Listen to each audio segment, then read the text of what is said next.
I have questions for Admiral Greenert and General Dunford regarding the F-35.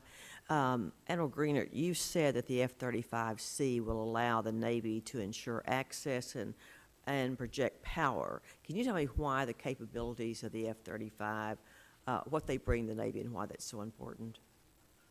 Well, the F-35, first of all, it's stealthy, so right off the bat, you can avoid certain bands of radar, and I'll stay out of the classification, but search radar. So that's good. That gets you access right there.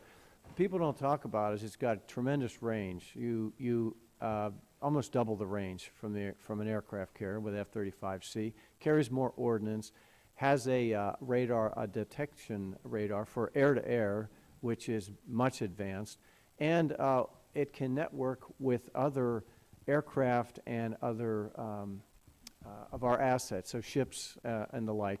So what you have is you have not only something that can get you access, deliver ordnance if you need to, jam and detect and share information for targeting for otherwise. So each of those is a tremendous leap unto itself, not just stealth. There's so much more. Mm-hmm. Thank you, because we normally focus really on the stealth almost exclusively. Thank you. And General Dunford, the Marine Corps plans on declaring initial operation capability later this year. Are you going to make that? Is there anything we could do to help you achieve that milestone? And I'll ask the same thing. How important is the F-35 to the future of the Marine Corps? Congressman, thanks very much for asking the question. I was out to visit the squadron about 10 or 11 days ago. And I left very confident that we'll meet the initial operational capability for that squadron in 2015, which, and then that squadron will also, we'll have a squadron F-35s deployed to the Western Pacific in 2017. So our fielding of the F-35B program is very much on pace. There are a number of issues that have to be addressed. Each one of the aircraft has 54 separate modifications. That's one of the things I wanted to go out and look at.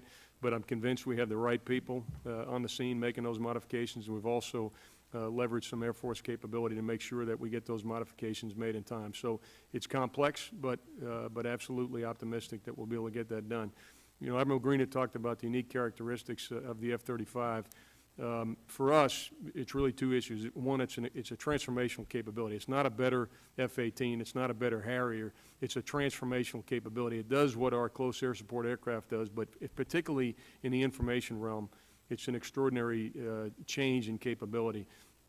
But also, it's the future of marine aviation. We're reducing 3 type model series aircraft, all of which are older than 2 decades, to move into the F-35. So part of my message today talked about readiness at home station.